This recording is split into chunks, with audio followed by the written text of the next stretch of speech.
जय हिंद। पिछली क्लास में हमने दक्कन के पठार की हम चर्चा कर रहे थे और आज हम इसको कंटिन्यू करते हैं। आज का हमारा टॉपिक है प्रायद्वीपीय प्रदेश के जो पर्वत हैं उनके बारे में हम चर्चा करेंगे, कौन कौन से पर्वत इसमें सम्मिलित होते हैं। तो सबसे पहला पर्वत है अरावली पर्वत। देखो अरावली जो पर्वत है ना, वो गुजरात से लेकर, ठीक है ना, गुजरात पालनपुर से लेकर दिल्ली रायसीना की पहाड़ी तक ये विस्तृत है। ठीक है, रायसीना वही पहाड़ी है जहाँ पर राष्ट्रपति भवन बना हुआ है और इसकी जो ज्यादातर जो लंबाई है वो सबसे ज्यादा आपको राजस्थान के अंदर मिलेगी 550 किलोमीटर तक, और गुजरात में बात करें तो 142 किलोमीटर तक मिलेगी। और टोटल इसकी लंबाई की बात करें तो ये हो जाएगा 692 किलोमीटर। ठीक है, इन दोनों को जोड़ लेना, आपके हो जाएगा। और सबसे ज्यादा हम बात करें तो यहाँ पर आपको कॉपर, आयरन और लेड, ठीक है, इनकी मात्रा आपको सबसे ज्यादा देखने को मिलेगी। कॉपर, आयरन और लेड, इसके अलावा जिंक, सिल्वर ये भी मिलता है। ठीक है, अब इसके बारे में हम थोड़ी सी चर्चा कर लेते हैं। ये प्राचीन वलित पर्वत है। ठीक है, ये कौन सा पर्वत है? प्राचीन वलित पर्वत है और इसकी जो उम्र है वो बताई जाती है जियोलॉजिस्ट के द्वारा 20 करोड़ वर्ष पुराना है। ठीक है, और ये अवशिष्ट पर्वत का उदाहरण है। ठीक है, पुराना पर्वत है बहुत ज्यादा।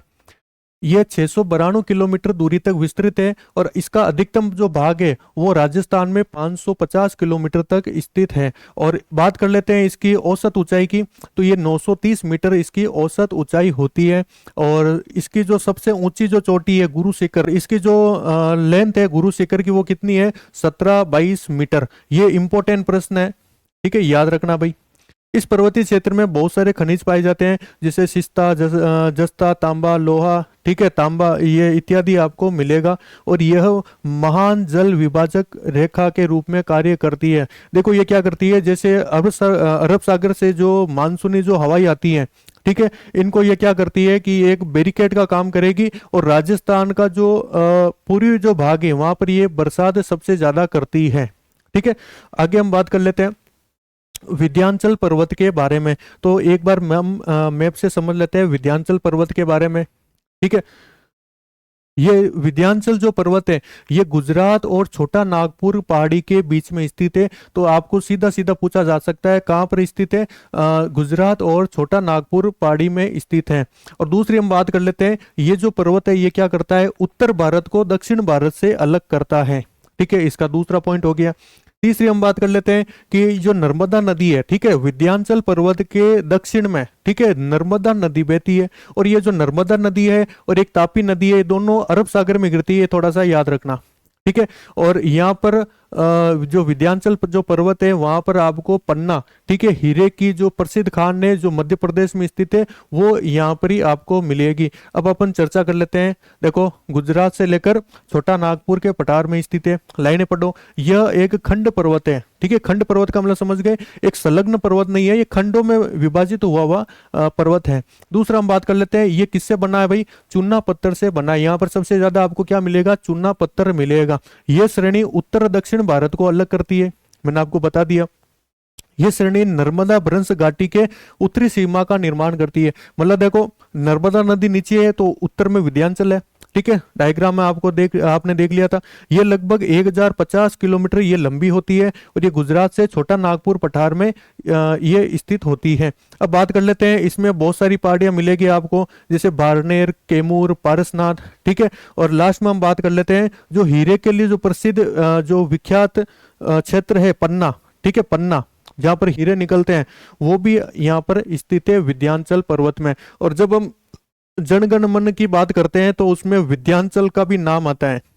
अब बात कर लेते हैं सतपुड़ा की पहाड़ियां। देखो जो सतपुड़ा की जो पहाड़ियां हैं उसे हम एक बार मैप में समझ लेते हैं। तो ये सतपुड़ा की पहाड़ियां गुजरात और मध्य प्रदेश के बीच में स्थित है और इसके उत्तर में नर्मदा नदी और दक्षिण में तापी नदी बहती है। और जो तापी नदी है उसका उद्गम स्थल बैतूल का पठार है। ठीक है, और हम इसके बारे में थोड़ा और जानकारी ले लेते हैं। देखो इसमें कुछ पहाड़ियां आपको देखने को मिलेगी, जैसे राजपीपला, गोविलगढ़, महादेव और मैकाल। ठीक है, ये मुख्यतः 4 प्रकार की पहाड़ियां आपको मिलेगी। जो राजपीपला है वो आपको गुजरात में मिलेगी और बाकी 3 आपको मध्य प्रदेश में मिलेगी। और बात कर लेते हैं महादेव पहाड़ियों के बारे में। देखो महादेव पहाड़ी है ना, उसमें एक जगह है पंचमढ़ी, ठीक है, जो कि जैव आरक्षित क्षेत्र है। और बात कर लेते हैं कि जो सतपुड़ा की जो पहाड़ियां है उसमें सबसे ऊंची चोटी कौन सी है, तो उसकी सबसे ऊंची चोटी का नाम है धूपगढ़। ठीक है, इसको याद कैसे रखोगे कि जो धूप बत्ती अपन जब करते हैं ना, तो वो धूप एकदम ऊंचाई तक जाता है, तो आप इसको ऐसे याद रख सकते हो। और बात कर लेते हैं मैकाल पहाड़ियों के बारे में। तो मैकाल पहाड़ियों की जो सबसे ऊंची चोटी है उसे कहा जाता है अमरकंटक। ठीक है, जो अमरकंटक जगह है वहां से 2 नदियों का उद्गम होता है, एक तो नर्मदा नदी और दूसरी सोन नदी। ठीक है, तो इसके बारे में हम एक बार चर्चा कर लेते हैं। ठीक है, ये खंड पर्वत है। नर्मदा भ्रंश घाटी की दक्षिणी सीमा तथा तापी भ्रंश घाटी की उत्तरी सीमा का ही निर्माण करती है। और बात कर लेते हैं कौन सी चट्टान से निर्मित है, तो ये बेसाल्ट चट्टान से निर्मित है। ठीक है, बेसाल्ट चट्टान से ये निर्मित होता है और ये मुख्य रूप से गुजरात और मध्य प्रदेश के अंदर स्थित होता है। और इसमें कौन कौन सी पहाड़ियां भी, राजपीपला, गोविलगढ़, महादेव और मैकाल। और बात कर लेते हैं जो महादेव जो पहाड़ियां हैं वहां पर सतपुड़ा की सबसे ऊंची चोटी धूपगढ़ स्थित है, जिसकी लंबाई कितनी है, 1350 मीटर है। और महादेव पहाड़ियों में पंचमढ़ी एक जगह है वो स्थित है। और पंचमढ़ी क्या है, जैव आरक्षित क्षेत्र होता है। देखो जैव आरक्षित क्षेत्र कौन सा होता है कि जहां पर जैव विविधता सबसे ज्यादा या बायोडाइवर्सिटी सबसे ज्यादा होती है, वहां पर जैव विविधता आपको मिलेगी। अब बात कर लेते हैं महादेव पहाड़ियों के दक्षिण में बैतूल का पठार है। देखो महादेव पहाड़ी है ना, इसके दक्षिण में एक पठार है, कौन सा, बैतूल का पठार। वहां से तापी नदी का उद्गम स्थल होता है। ठीक है, तो एक बार देख लेना, ये मैंने आपको सारा बता दिया है। मैकाल पहाड़ियों की सबसे ऊंची चोटी अमरकंटक है। ठीक है, यहां से सोन और नर्मदा नदी का उद्गम होता है। ठीक है, अब बात कर लेते हैं अगली जो पहाड़ी है उनके बारे में। तो अगला हमारा क्या है, तो अगली क्लास में हम पश्चिमी घाट लेकर आएंगे। ठीक है, वीडियो लंबी हो जाएगी तो इसको हम अगले पार्ट में कर लेंगे। तो वीडियो कैसी लगी, वीडियो अच्छी लगी तो वीडियो को लाइक कीजिए, चैनल को सब्सक्राइब कीजिए। देखो मैं सब्सक्राइब का इसलिए बोल रहा हूँ क्योंकि हमारे सब्सक्राइबर थोड़े कम है। हम चाहते हैं कि भाई जैसा हम कंटेंट देते हैं ना, तो वैसा हमें रिस्पॉन्स भी मिलना चाहिए। ठीक है, तो मिलते हैं अगली क्लास में, तब तक के लिए जय हिंद, जय भारत।